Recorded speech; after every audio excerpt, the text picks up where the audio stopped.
साकार किया है। इन सौगातों के लिए आपका हृदय से आभार महोदय। देवीय सज्जनों, आज भारत की आशाओं में नया विश्वास जगा है।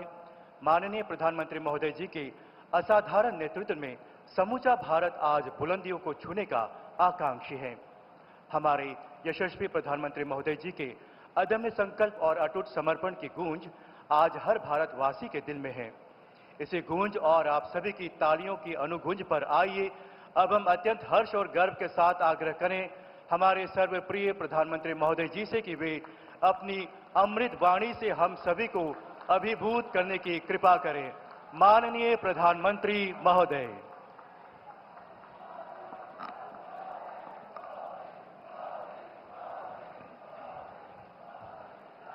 भारत माता की, भारत माता की, भारत माता की जय हिंद, जय हिंद, जय हिंद। अरुणाचल प्रदेश के राज्यपाल श्रीमान के.टी. पटनायक जी, राज्य के लोकप्रिय युवा मुख्यमंत्री पेमा खांडू जी, केंद्रीय मंत्रिमंडल के मेरे सहयोगी किरण रिजिजू, राज्य सरकार के मंत्रीगण, संसद में मेरे साथी नाबब रेबिया जी, तापिरगांव जी, सभी विधायक साथी, अन्य जनप्रतिनिधिगण, अरुणाचल के मेरे प्यारे भाई और बहनों, बॉम्येरुंग, बॉम्येरुंग, दोनी पोलो, सर्वशक्तिमान दोनी पोलो हम सबको आशीर्वाद दे। साथियों, हेलीपैड से यहां इस मैदान तक आना, रास्ते में इतने सारे लोगों से मिलना, बच्चों के हाथों में तिरंगा, बेटे बेटियों के हाथों में तिरंगा, अरुणाचल का ये आदर सत्कार गौरव से भर देता है। और ये स्वागत इतना जबरदस्त था कि मुझे पहुंचने में भी देरी हो गई और इसलिए भी मैं आप सबकी क्षमा मांगता हूं। अरुणाचल की ये भूमि उगते सूर्य की धरती के साथ ही देशभक्ति के उफान की भी धरती है, जिसे तिरंगे का पहला रंग केसरिया है, वैसे ही अरुणाचल का पहला रंग केसरिया है। यहां का हर व्यक्ति शौर्य का प्रतीक है, सादगी का प्रतीक है और इसलिए अरुणाचल तो मैं कई बार आया हूं, राजनीति में सत्ता के गलियारों में नहीं था तब भी आया हूं और इसलिए यहां की ढेर सारी यादें मेरे साथ जुड़ी हुई हैं और उसका स्मरण भी मुझे बहुत अच्छा लगता है। आप सभी के साथ बिताया हर पल मेरे लिए यादगार होता है।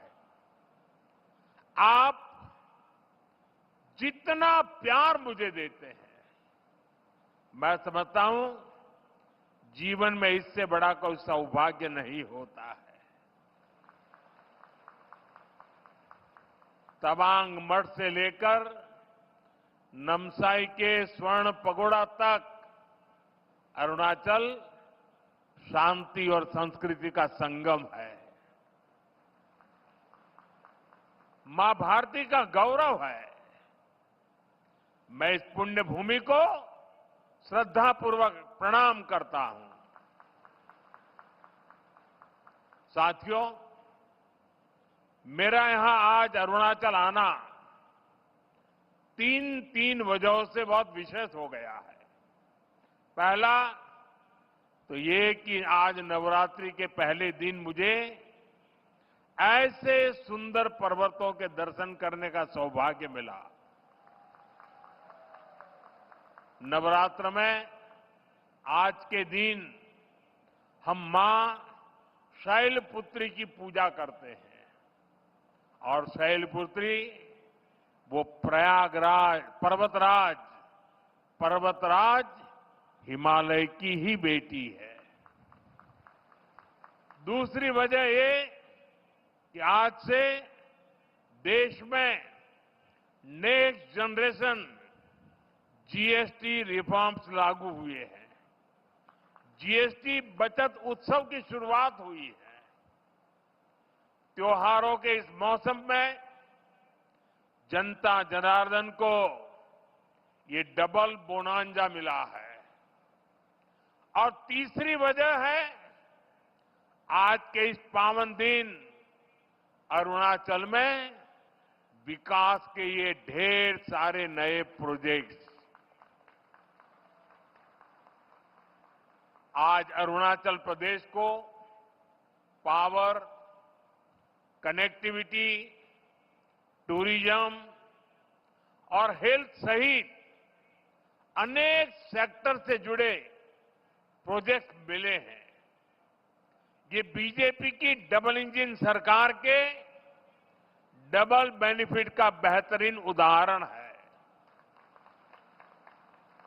मैं अरुणाचल वासियों को इन प्रोजेक्ट्स की बहुत बहुत बधाई देता हूं। यहां मंच पर आने से पहले मुझे यहां छोटे मोटे सब व्यापारियों से बातचीत करने का अवसर मिला। उनकी दुकानों में उनके प्रोडक्ट्स देखने का अवसर मिला और उससे भी ज्यादा मैंने उनके उत्साह को अनुभव किया, उनके उमंग को अनुभव किया। और ये बचत उत्सव मैं देख रहा था कि वहां व्यापारियों में, भिन्न भिन्न भांति की चीजों का निर्माण करने वालों में और आज जनता जनार्दन के इतने विशाल रूप में मुझे साफ साफ नजर आ रहा है। साथियों, हमारे अरुणाचल प्रदेश में वैसे तो सूर्य की किरण सबसे पहले आती है, लेकिन दुर्भाग्य से यहां तेज विकास की किरणें पहुंचते पहुंचते कई दशक लग गए। मैं 2014 से पहले भी यहां कई बार आया हूं, आपके बीच रहा हूं। अरुणाचल को प्रकृति ने इतना कुछ दिया है। ये धरती, यहां के परिश्रमी लोग, यहां का सामर्थ्य, यहां इतना कुछ है। लेकिन तब जो लोग दिल्ली में बैठकर देश चलाते थे, उन्होंने अरुणाचल को हमेशा नजरअंदाज किया। कांग्रेस जैसे दल सोचते थे कि अरुणाचल में इतने कम लोग हैं, लोकसभा की 2 ही सीटें हैं, तो क्यों अरुणाचल पर ध्यान दिया जाए। कांग्रेस की सोच का अरुणाचल को, पूरे नॉर्थ ईस्ट को बहुत नुकसान हुआ। हमारा पूरा नॉर्थ ईस्ट विकास में बहुत पीछे छूट गया। साथियों, आपने जब 2014 में मुझे देश की सेवा का अवसर दिया, तो मैंने कांग्रेसी सोच से देश को मुक्ति दिलाने की ठान ली।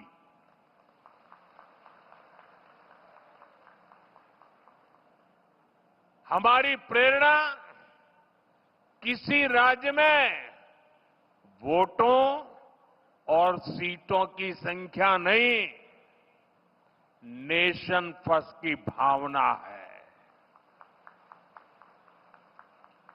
देश पहले हमारा एक ही मंत्र है, नागरिक देवो भव। जिनको कभी किसी ने नहीं पूछा, उसको मोदी पूजता है। इसलिए जिस नॉर्थ ईस्ट को कांग्रेस के समय में भुला दिया गया था, वो साल 2014 के बाद विकास की प्राथमिकताओं का केंद्र बन गया है। हमने पूरे नॉर्थ ईस्ट के विकास के लिए बजट कई गुना बढ़ाया। हमने लास्ट माइल कनेक्टिविटी और लास्ट माइल डिलीवरी को अपनी सरकार की पहचान बनाया। और इतना ही नहीं, हमने ये पक्का किया कि सरकार दिल्ली में बैठकर नहीं चलेगी। अफसरों को, मंत्रियों को ज्यादा से ज्यादा नॉर्थ ईस्ट आना होगा, यहां रात्रि मुकाम करना होगा। साथियों, कांग्रेस सरकार के समय में 2-3 महीने में एकाध बार कोई मंत्री नॉर्थ ईस्ट आता था। बीजेपी सरकार में अब तक 800 से ज्यादा बार केंद्रीय मंत्री नॉर्थ ईस्ट आ चुके हैं। और ऐसा नहीं है कि सिर्फ आए और चले गए।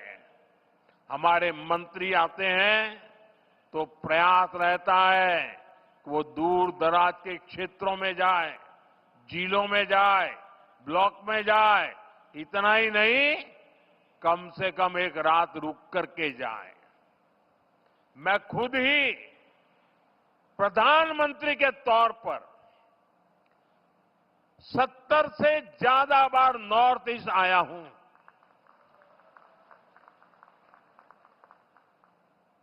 अभी पिछले हफ्ते ही मैं मिजोरम, मणिपुर और असम गया था और रात गुवाहाटी में रुका था। नॉर्थ ईस्ट मुझे दिल से पसंद है और इसलिए हमने दिल की दूरी भी मिटाई है, दिल्ली को आपके पास लेकर के आए हैं। साथियों, हम नॉर्थ ईस्ट के 8 राज्यों को अष्टलक्ष्मी के रूप में पूजते हैं। इसलिए इस क्षेत्र को विकास में पीछे नहीं देख सकते। यहां विकास के लिए केंद्र सरकार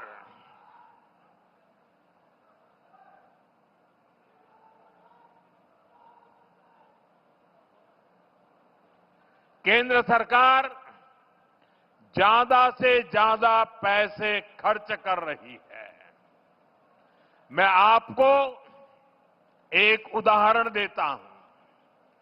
आप में से कुछ लोगों को पता होगा, देश में जो टैक्स इकट्ठा होता है उसका एक हिस्सा राज्यों को मिलता है। जब कांग्रेस की सरकार थी तो 10 साल में अरुणाचल प्रदेश को सेंट्रल टैक्स में से सिर्फ 6,000 करोड़ रुपए ही मिले थे, जबकि हमारी बीजेपी सरकार के 10 सालों में अरुणाचल को 1 लाख करोड़ रुपए से अधिक मिल चुके हैं। यानी बीजेपी की सरकार ने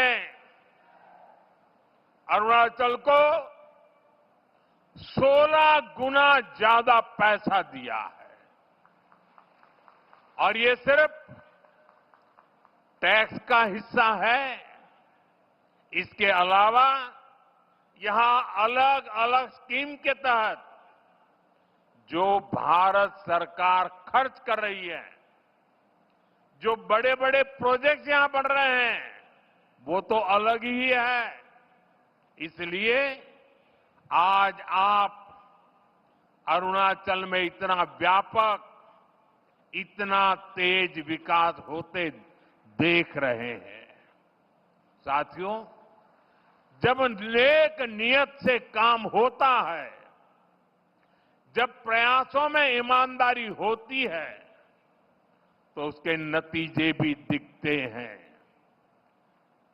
आज हमारा नॉर्थ ईस्ट देश के विकास की ड्राइविंग फोर्स बन रहा है और बहुत बड़ा फोकस यहां सुशासन पर है, गुड गवर्नेंस पर है।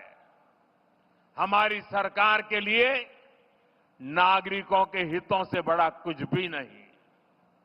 आपका जीवन आसान बने और आसान बने, इसलिए ईज ऑफ लिविंग, आपको आने जाने में मुश्किल ना हो, इसलिए ईज ऑफ ट्रैवल, आपको इलाज में परेशानी ना हो, इसलिए ईज ऑफ मेडिकल ट्रीटमेंट, आपके बच्चों को पढ़ाई में दिक्कत ना हो, इसलिए ईज ऑफ एजुकेशन, आपको व्यापार कारोबार में परेशानी ना हो, इसलिए ईज ऑफ डूइंग बिजनेस।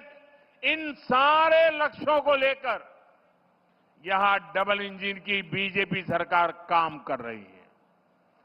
जिन इलाकों में पहले कोई सड़कों की सोच भी नहीं सकता था, आज वहां अच्छे हाईवे बन रहे हैं।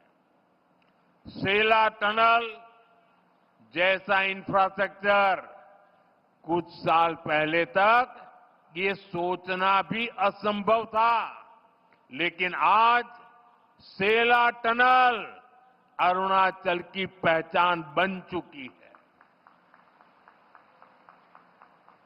साथियों, केंद्र सरकार का प्रयास है कि अरुणाचल सहित नॉर्थ ईस्ट के दूर दराज के इलाकों में हेलीपोर्ट बने, इसलिए इन क्षेत्रों को उड़ान स्कीम से जोड़ा गया है। यहां जो होलोंगी एयरपोर्ट है, वहां भी नई टर्मिनल बिल्डिंग बन चुकी है। अब यहां से सीधे दिल्ली को फ्लाइट मिलती है। इससे आम पैसेंजर्स को, स्टूडेंट्स को, टूरिस्ट को तो फायदा होता ही है, यहां के किसानों और छोटे उद्योगों को भी लाभ हो रहा है। यहां से देश के बड़े बाजारों तक फल सब्जियां पहुंचाना, अपनी उपज पहुंचाना अब और आसान हो गया है। साथियों, हम सभी 2047 तक अपने देश को विकसित बनाने के लक्ष्य को लेकर चल रहे हैं और भारत तभी विकसित होगा जब देश का हर राज्य विकसित होगा। भारत तभी विकसित होगा जब देश का राज्य राष्ट्र के लक्ष्यों के साथ कंधे से कंधा मिलाकर चलेगा। मुझे खुशी है कि देश के बड़े लक्ष्यों को पूरा करने में नॉर्थ ईस्ट बहुत बड़ी भूमिका निभा रहा है। पावर सेक्टर इसका बेहतरीन उदाहरण है। भारत ने 2030 तक 500 गीगावाट बिजली, 500 गीगावाट बिजली गैर परंपरागत स्रोतों से पैदा करने का लक्ष्य रखा है। ये लक्ष्य सोलर पावर, विंड एनर्जी, पानी से बिजली बनाकर पूरा किया जाएगा। हमारा अरुणाचल प्रदेश इसमें देश के साथ कदम ताल करते हुए चल रहा है। आज जिन 2 पावर प्रोजेक्ट्स का शिलान्यास किया गया है, वो पावर प्रोड्यूसर के रूप में अरुणाचल की स्थिति को और मजबूत करेंगे। इससे अरुणाचल के हजारों नौजवानों को नौकरियां मिलेगी और यहां विकास के कार्यों के लिए सस्ती बिजली भी उपलब्ध होगी। कांग्रेस की एक पुरानी आदत है कि विकास का जो भी काम मुश्किल होता है उस काम को वो कभी हाथ ही नहीं लगाते, भाग जाते। कांग्रेस की इस आदत का नॉर्थ ईस्ट को, अरुणाचल को भी बहुत नुकसान हुआ। जो मुश्किल इलाके होते थे, जो पहाड़ों में हो, ये जंगलों के बीच हो, जहां विकास के काम करना चुनौती होता था, उन क्षेत्रों को कांग्रेस पिछड़ा घोषित करके भूल जाती थी। इसमें देश के ट्राइबल इलाके, नॉर्थ ईस्ट के जिले सबसे अधिक थे। जो बॉर्डर से सटे गांव थे, उनको देश के लास्ट विलेज कहकर कांग्रेस अपना पल्ला झाड़ लेती थी और ऐसा करके कांग्रेस अपनी नाकामियों को छुपा ले जाती थी। यही कारण है कि आदिवासी क्षेत्रों से, बॉर्डर के एरिया से लोगों को निरंतर पलायन होता गया। साथियों, हमारी सरकार ने, बीजेपी ने इस अप्रोच को भी बदल दिया। जिनको कांग्रेस बैकवर्ड डिस्ट्रिक्ट कहती थी, हमने उनको एस्पिरेशनल डिस्ट्रिक्ट बनाया और वहां विकास को प्राथमिकता दी गई। बॉर्डर के जिन गांवों को कांग्रेस लास्ट विलेज कहती थी, उनको हमने देश के फर्स्ट विलेज माना। इसके अच्छे परिणाम आज हम देख रहे हैं। आज बॉर्डर के गांवों में विकास की नई रफ्तार देखी जा रही है। वाइब्रेंट विलेज प्रोग्राम की सफलता ने लोगों का जीवन आसान बनाया है। अरुणाचल प्रदेश के भी 450 से अधिक ऐसे बॉर्डर विलेजेस में तेजी आई है। वहां रोड, बिजली और इंटरनेट जैसी सुविधाएं पहुंची है। पहले बॉर्डर से शहरों की तरफ पलायन होता था, लेकिन अब बॉर्डर के गांव टूरिज्म के नए केंद्र बन रहे हैं। साथियों, अरुणाचल में टूरिज्म के लिए बहुत संभावनाएं हैं। जैसे जैसे कनेक्टिविटी नए नए इलाकों को जोड़ रही है, वैसे वैसे यहां टूरिज्म बढ़ रहा है। मुझे खुशी है कि बीते दशक में यहां टूरिस्ट की संख्या में 2 गुनी वृद्धि हुई है।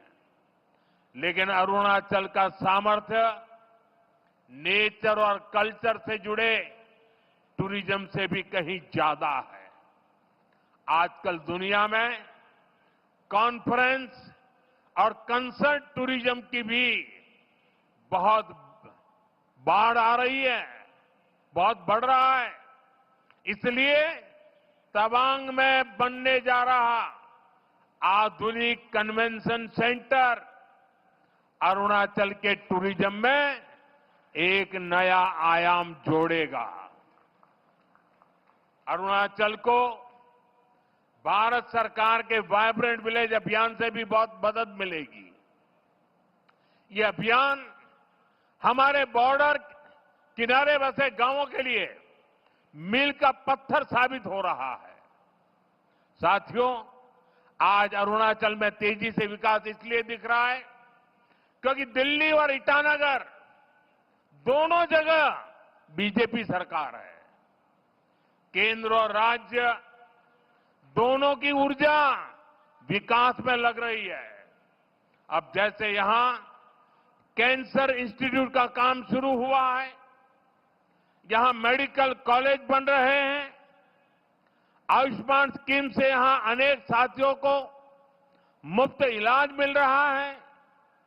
ये केंद्र और राज्य के डबल इंजन से संभव हो पा रहा है।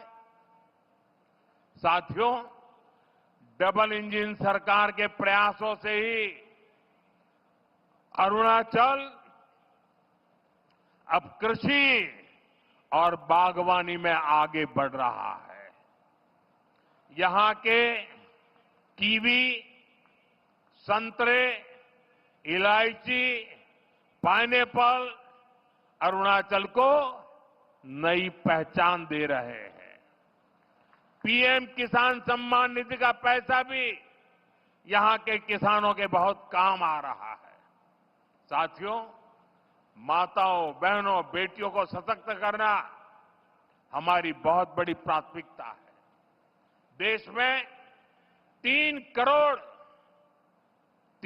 करोड़ लखपति दीदियां बनाने, ये बहुत बड़ा मिशन है, लेकिन ये मोदी का मिशन है। मुझे खुशी है कि पेमा खांडू जी और इनकी टीम इस मिशन को भी गति दे रही है। यहां बड़ी संख्या में वर्किंग वुमेन हॉस्टल बनाने का जो काम शुरू हुआ है, उससे भी बेटियों को बहुत सुविधा होगी। साथियों, यहां बहुत बड़ी संख्या में माताएं बहनें आई हैं। मैं आपको जीएसटी बचत उत्सव की फिर से एक बार बधाई दूंगा। नेक्स्ट जनरेशन जीएसटी रिफॉर्म का भी बहुत बड़ा फायदा उन्हें ही मिलने वाला है। आपको अब हर महीने घर के बजट में बहुत राहत मिलने वाली है।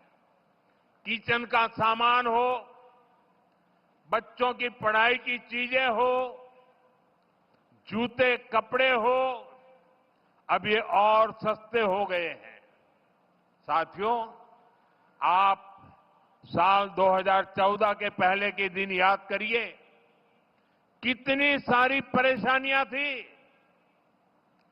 महंगाई आसमान छू रही थी, चारों तरफ महाघोटाले हो रहे थे, और तब की कांग्रेस सरकार जनता पर टैक्स का बोझ बढ़ाती ही जा रही थी। उस समय साल में 2 लाख रुपए कमाने पर भी इनकम टैक्स लग जाता था। ये मैं 11 साल पहले की बात कर रहा हूं। 2 लाख रुपया अगर कमाया आपने तो आपको इनकम टैक्स देना पड़ता था। और आम जरूरत की कई चीजों पर कांग्रेस की सरकार 30% से अधिक टैक्स लेती थी। बच्चों की टॉफी पर भी इतना टैक्स लगाया जाता था। साथियों, तब मैंने कहा था, मैं आपकी कमाई और आपकी बचत दोनों को बढ़ाने का काम करूंगा। बीते सालों में देश के सामने अनेक बड़ी बड़ी चुनौतियां आई, लेकिन हम इनकम टैक्स घटाते गए। इसी साल हमने, अब विचार कीजिए, 11 साल पहले 2 लाख, इसी साल हमने 12 लाख रुपए तक की वार्षिक आय पर इनकम टैक्स 0 कर दिया। और आज से जीएसटी को भी हमने सिर्फ 2 स्लैब तक सीमित कर दिया है, 5% और 18%। बहुत सारी चीजें अब टैक्स फ्री हो गई है। बाकी सामान पर भी टैक्स बहुत कम हो गया है। आप आराम से अब अपना नया घर बना सकते हैं। कोई स्कूटर, बाइक खरीदना है, बाहर खाना पीने के लिए जाना है, कहीं घूमने फिरने जाना है, ये सब पहले से सस्ते हो गए हैं। ये जीएसटी बचत ये जीएसटी बचत उत्सव आपके लिए बहुत यादगार बनने वाला है।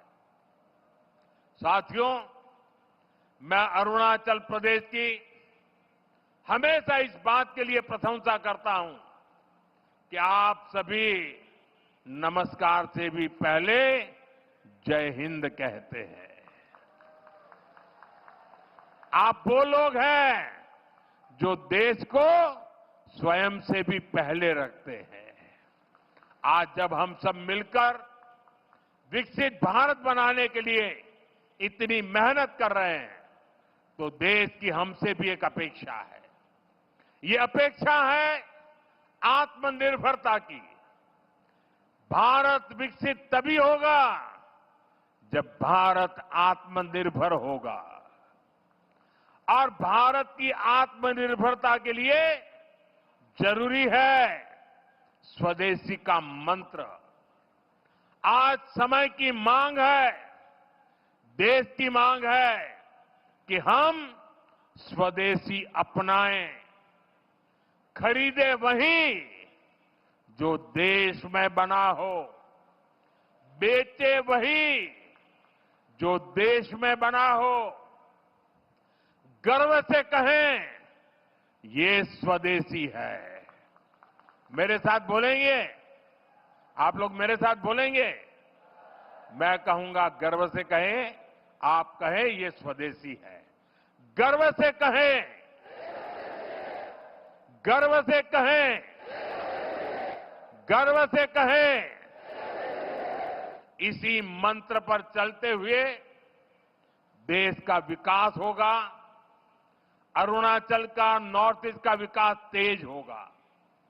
एक बार फिर आपको इन विकास परियोजनाओं के लिए बहुत बहुत शुभकामनाएं देता हूं। आज नवरात्रि का पावन पर्व भी है, बचत उत्सव भी है। तो इस उत्सव में शरीक होने के लिए मेरी एक रिक्वेस्ट है आपको, अपना मोबाइल फोन बाहर निकालिए और मोबाइल फोन का फ्लैश लाइट चालू कीजिए। सब अपने मोबाइल की फ्लैश लाइट चालू करें। सबके मोबाइल की फ्लैश लाइट चालू करिए और हाथ ऊपर कीजिए सबका। सब अपने मोबाइल की फ्लैश लाइट। ये बचत उत्सव का नजारा है, ये बचत उत्सव की ताकत है। ये नवरात्रि का प्रथम दिन है। देखिए, प्रकाश ही प्रकाश है, और अरुणाचल का प्रकाश पूरे देश में फैल जाता है। देखिए, चारों तरफ नजारा देखिए, चारों तरफ नजारा देखिए, रोशनी ही रोशनी, चमकते तारों की तरह। मेरी आप सबको बहुत बहुत शुभकामनाएं, बहुत बहुत धन्यवाद।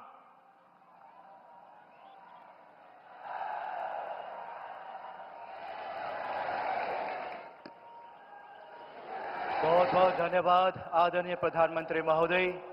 आपके आशीर्वचनों तथा मार्गदर्शन के लिए उपस्थित तमाम लोगों की ओर से आपके प्रति हृदय से आभार। आपके दूरदर्शी नेतृत्व से आज बॉम्येरुंग दोनी पोलो सर्वशक्तिमान दोनी पोलो हम सबको आशीर्वाद दें। साथियों, हेलीपैड से यहां इस मैदान